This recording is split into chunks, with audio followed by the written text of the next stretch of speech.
Chelsea FC entraîné par Thomas Tuchel. Parce qu'ils sont les derniers vainqueurs de la dernière édition. Et parce qu'avec ce récent succès en Ligue des Champions, puis en Super Coupe d'Europe, Chelsea démontre qu'elle est déjà un grand d'Europe. Thomas Tuchel reste notamment sur 2 finales en Ligue des Champions et pourra s'appuyer sur cette réussite. Parce qu'ils ont une bonne disposition tactique. Dans un schéma bien équilibré entre défense, milieu et attaque, elle séduit par son jeu compact pour ne laisser que peu d'espace offensif à ses adversaires. Chaque joueur reste complémentaire entre eux, que ce soit Thiago Silva et Rudiger, Kanté et Jorginho, Mount et Havertz, mais surtout la recrue phare du club, celle qui manquait cruellement à l'inefficacité offensive, Romelu Lukaku. Attention tout de même parce que l'équipe est peut-être trop attendue. Il y a encore un an, on ne donnait pas cher des Blues dans la victoire finale. Ils ont pu surprendre contre des Cadors, contre l'Atlético ou le Real Madrid. Cette fois-ci, les opposants sont prévenus et auront sûrement des plans pour contrer la tactique de Thomas Tuchel. Le Bayern Munich entraîné par Nagelsmann. Parce qu'ils ont gagné la Ligue des Champions en 2020 et parce qu'elle est l'une des meilleures équipes du monde actuellement. L'an passé, le Bayern de Munich n'a jamais su aligner sa meilleure équipe contre le Paris Saint-Germain et s'est fait maîtriser tactiquement en contre. Parce qu'il dispose d'une qualité offensive accrue. L'écurie bavaroise est ce qui se fait de mieux dans le jeu et dans les intentions offensives. Ils savent mettre de l'intensité pour tuer un match en quelques minutes. Chaque joueur a un rôle précis dans la construction, que ce soit Kimmich pour les jeux longs, Gnabry, Coman sur les côtés pour les attaques rapides, mais surtout Lewandowski pour ouvrir le score. Tout est manœuvré à la perfection. Attention tout de même parce qu'il y a quelques petits changements pas anodins. L'arrivée de Nagelsmann peut être positive comme négative. Lui qui avait de la liberté et qui était disposé à changer de composition de jeu entre chaque match à Leipzig sera particulièrement attendu cette année au Bayern. De plus, finit la charnière centrale Alaba, Boateng, Zulo ou Upamecano qui devront tenir ensemble la maison allemande.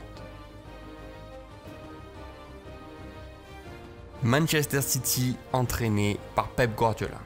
Parce que cela fait 4 ans que Manchester City est le grand favori de cette compétition chez les bookmakers. Heureusement que les performances évoluent d'année en année. De quart de finale en 2019 et 2020, puis en finale l'an passé, il n'a vraiment pas manqué grand chose pour toucher le Graal. Parce qu'ils disposent d'une compétition de rêve. Guardiola le fait régulièrement, leur turnover est impressionnant. Cela permet de faire souffler les joueurs entre les matchs et de se focaliser sur toutes les compétitions possibles. D'autant plus que les doublures restent du même acabit que les joueurs titulaires.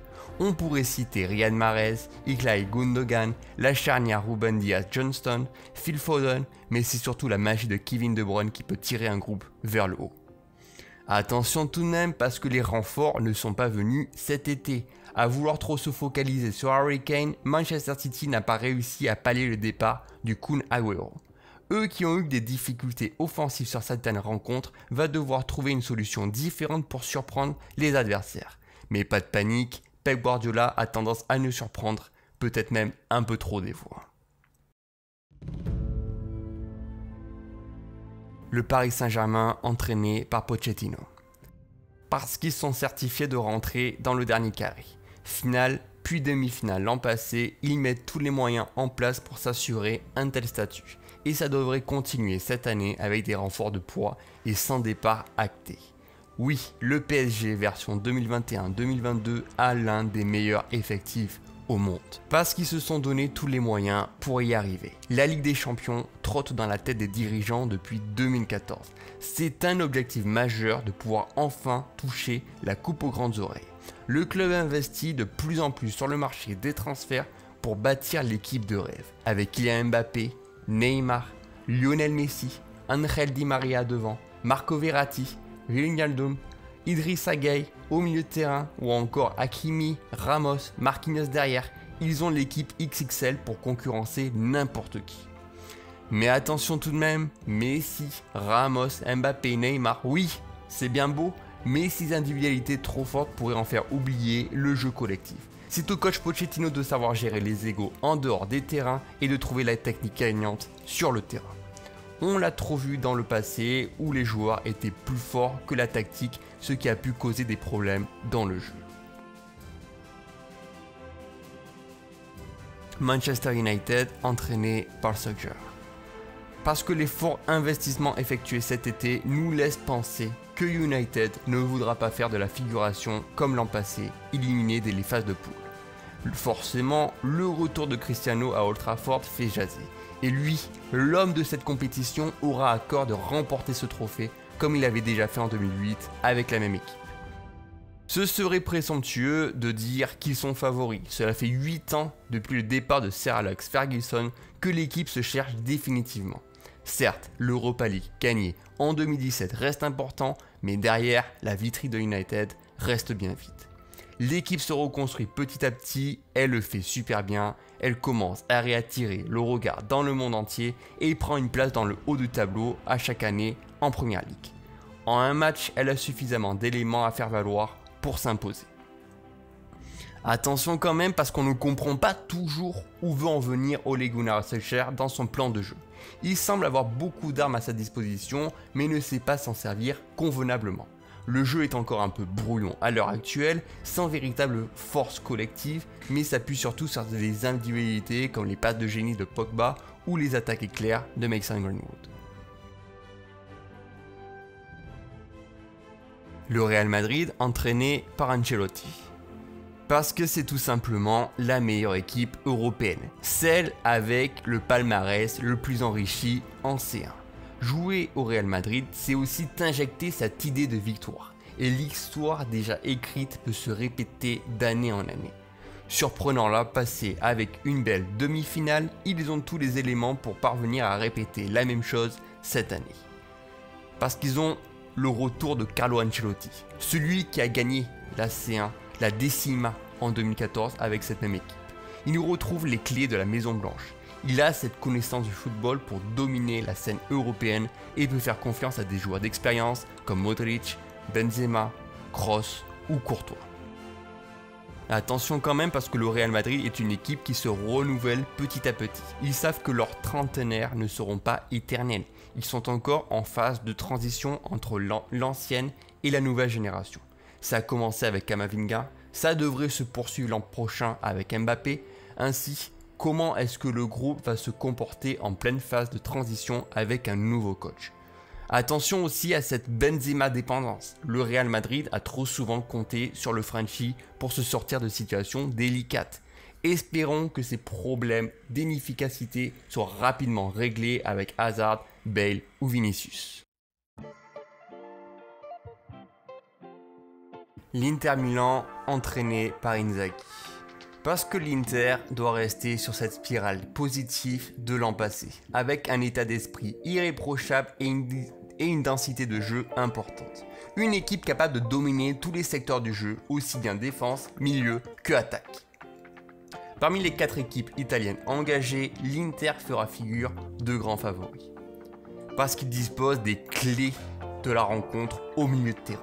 Une des grandes forces de l'Inter, c'est ce milieu de terrain étoffé qui permet de garder le contrôle du match et d'avoir une vision élargie sur ce qui se passe sur le terrain. Avec Brozovic à la récupération, Darmian Perisic sur les côtés, mais surtout Barella en rôle de mezzala pour amener le ballon proprement dans la surface adverse. Toutes les occasions risquent d'être nombreuses pour tenter d'ouvrir le score. Attention quand même parce que le dégraissage de cet été ne donne plus trop de satisfaction à l'Inter. Eux qui avaient marché sur la Serie A l'an passé s'est vu contrainte de perdre leurs 2 meilleurs éléments et surtout le changement de coach par Inzaghi qui va devoir garder le même état d'esprit compétitif. Le FC Barcelone entraîné par Koeman. Difficile de croire que Barcelone va créer un exploit sportif en fin de saison. Mais la saison vient à peine de commencer. Certes, pas de la meilleure des manières, mais le Barça peut se reconstruire petit à petit et retrouver les mêmes fondements offensifs qu'elle a connus en début d'année 2021. Comme le Real Madrid, le Barça doit reconstruire l'après-Messi. Elle possède de nouveaux joueurs de qualité comme le turbulent Pedri, De Jong dans la possession du ballon, Araújo pour les actions défensives et Memphis le plus en forme offensif en ce moment. Cela paraît faible, mais bien coordonné par leur coach Koeman, cela peut faire des différences. Attention quand même parce que l'absence de Lionel Messi risque de se faire ressentir. Lui qui était le créateur, capable de se sortir d'une action pour remporter un duel et planter un but improbable. Un départ cruel qui ne doit pas enterrer les objectifs du FC Barcelone cette saison.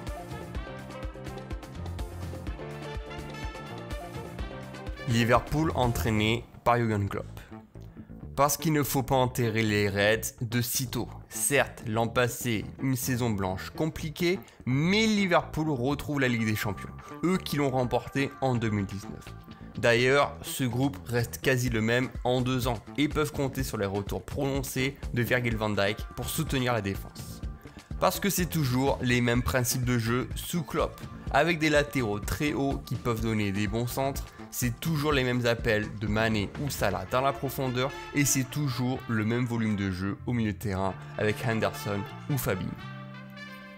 Mais attention quand même parce que oui, ils ont gagné de cette façon-là, mais est-ce que ce ne serait pas non plus un acte de répétition? Quelque chose qui est beaucoup trop attendu par les adversaires et que leurs opposants parviennent toujours à contrer aisément. Et si la méthode de Klopp ne correspondait plus à la méthode de 2021. L'Atlético entraîné par Simeone.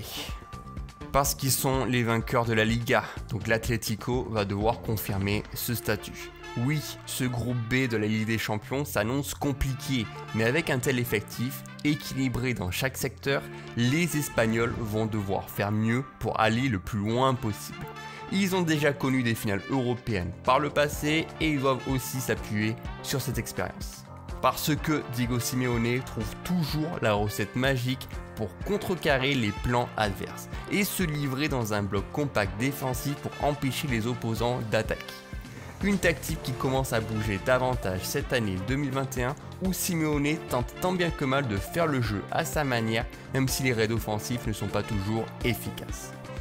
Attention quand même parce qu'ils doivent arrêter de se cacher. L'Atlético a le meilleur effectif espagnol actuellement et sur la scène européenne, ils ne parviennent jamais à créer la surprise espérée. Simeone a toujours tendance à dire que son équipe n'est pas l'équipe favorite, mais il semblerait qu'il ne peut plus se cacher cette année. Il ne peut plus dire ça avec notamment les arrivées de De Paul et Griezmann.